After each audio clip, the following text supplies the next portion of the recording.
Hello everyone. We're solving statics problems. Our topic, two-dimensional force systems.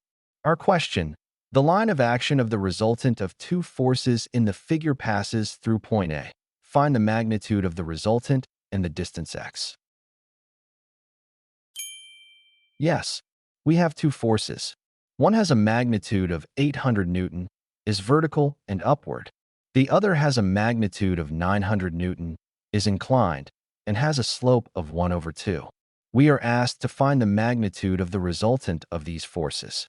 We are also asked to find the location of the line of action. Point A is where the line of action of the resultant passes.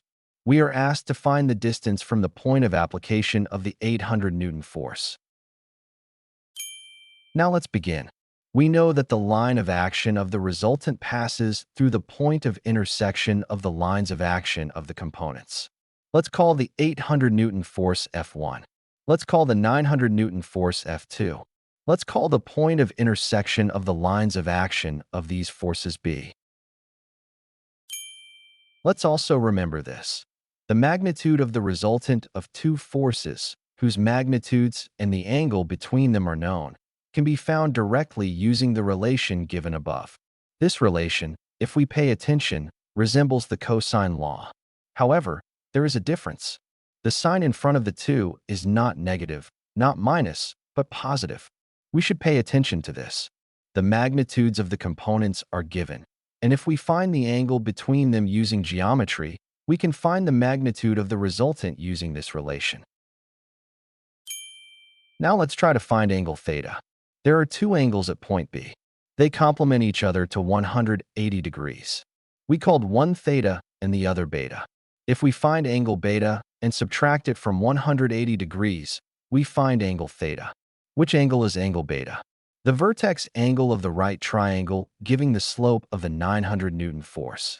The slope of the 900 Newton force is given as 1:2. Therefore, the tangent of angle beta here is 2/1. Angle beta is found to be 63.4 degrees. Subtracting it from 180 degrees, we find angle theta. We find theta equals 116.6 degrees. Now, if we substitute the known values for theta, we can find r. We find r equals 898 Newton. We found the magnitude of the resultant. Now, let's find the distance x. The line of action of the resultant passes through point B. It is also said to pass through point A. Therefore, the line of action of the resultant is the line passing through points A and B. Considering triangle ABC, we will find the side AC of this triangle, the distance x. If we find side BC and the angle phi, we can find the distance x from there using the tangent phi. Now, let's find these unknowns elsewhere. Then, let's find x using the relation tangent phi equals AC divided by BC. First, let's find the angle phi. Let's draw the parallelogram formed by the forces. The forces F1 and F2 are components, and r is their resultant. In this parallelogram, the angle between force F1 and force r is angle phi.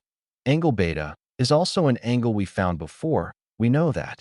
From here, we can find angle phi using the law of sines. The side opposite angle phi is proportional to the force F2 and equal to it. The side opposite angle beta is r. Therefore, sine phi over F2 is equal to sine beta over r. Beta was also 63.4 degrees, which we found before. From here, we find phi. We find 63.7 degrees. We found phi. Now it's time for BC. Let's find BC. To find BC, let's first look at triangle BDE. The slope of this triangle is 1:2. If its base is 2.4, its altitude is half that. In other words, the distance BD is 1.2 meter. After finding the distance BD, we can now find the distance BC, because the sum of these two is 2 meter.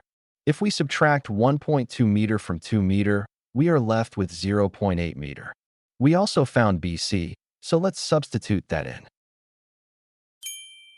Now, if we write the tangent phi in triangle ABC, we write tangent phi equals x divided by 0.8, and from there we find x.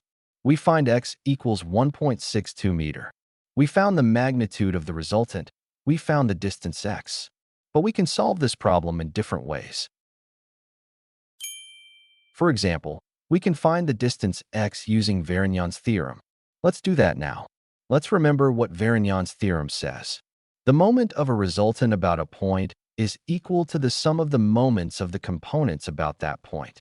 There are two components here, force F1 and force F2. We will add their moments and set them equal to the moment of the resultant. Whereabouts should we take the moment? We can take the moment about any point we want, but I'm thinking of taking the moment about point A. Because if the line of action of the resultant passes through point A, the moment of the resultant does not exist, it is 0. Since the line of action of the resultant passes through point A, its moment is 0. Now, let's find the moments of the components. The moment of force F1 about point A can be easily found, as seen. The moment arm is easily seen. It's easily seen that it's the distance x. But how do we find the moment of 900 Newton about point A? We've seen that we have a lot of alternatives. We can resolve it into rectangular components where it is. We can shift it along the line of action, move it to a suitable location, and resolve it there. Or we can find the perpendicular distance, the moment arm. I prefer to resolve it into two rectangular components where it is. I'm thinking of resolving it into two rectangular components and making use of Varignon's theorem once more. It's easy to find the horizontal component by multiplying it by 2 over square root 5. The vertical component is also found by multiplying it by 1 over square root 5. Now let's take their moments and add them. The moment of F1 is clockwise. We take the clockwise moment's negative, 800 times x. We've also resolved the moment of 900 Newton into two components. Let's first write the moment of its vertical component. The figure shows that 900 times 1 over square root 5 has a moment arm of 2.4 minus x. Its direction is clockwise. Therefore, it's negative. Its horizontal component is 900 times 2 over square root 5. Its moment arm is also 2 meters. The direction of its moment is also counterclockwise. Therefore, it's positive. We add these and set it equal to the moment of the resultant, which is 0. From here, we can now find x. If we subtract x from here, we get 1.62 meter, the same value again. Now, when we explain two-dimensional force systems, we established the connections that allow us to find the direction and magnitude of the resultant of two forces. Let's recall them. We resolve the forces into x and y components. All forces, both the resultant and the components. The projection of the resultant onto x is equal to the sum of the projections of the components onto x. In other words, our x is equal to the total fx. The projection of the resultant onto y is equal to the sum of the projections of the components onto y. In other words, we learned that our y is equal to the total fy. From here, we find our x and our y. Using the relations below, we find the direction and magnitude of the resultant. Now, let's solve this problem using these relations. Let's choose the x and y axis, as shown in the figure. Unless otherwise stated, we always choose the axis this way. The x-axis is horizontal, positive to the right. The y-axis is vertical, positive upward. When choosing these axes, we look at the forces, not the shape of the object. We try to choose them as parallel to the forces as possible. After choosing these axes, we find our x from the relation Rx equals total Fx. Since the force F1, 800 Newton, is perpendicular to x, it has no projection. It is 0. The force F2 does have a projection. We found that before. Its horizontal component is 900 times 2 divided by the square root of 5 in the positive direction to the right. From here we find our x equals 805 Newton. Let's also find Ry. From the relation Ry is equal to total Fy, we find Ry 398 Newton. The projection of F1 is equal to itself, positive 800 Newton. The projection of F2, in other words, 900 Newton, is also negative because it is downward. It is found by multiplying by 1 divided by the square root of 5. From here we get Ry equals 398 Newton. Now, after finding these values, we can find the direction and magnitude of the resultant. R squared equals Rx squared plus Ry squared. We find the magnitude of R from the Pythagorean formula. R equals 898 Newton. Let's move on to finding the distance x. To find the distance x, I will use triangle ABC again. Angle A of triangle ABC is equal to angle theta. What angle is angle theta? The angle the resultant makes with the x-axis. The angle it makes with the positive side of the x-axis in the counterclockwise direction.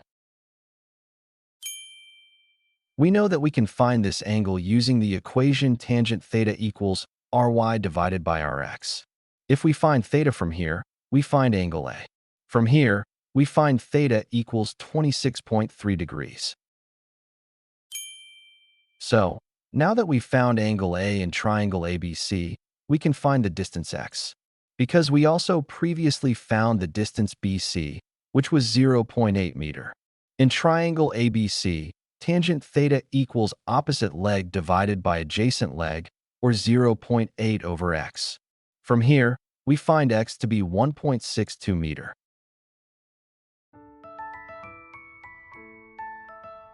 Goodbye.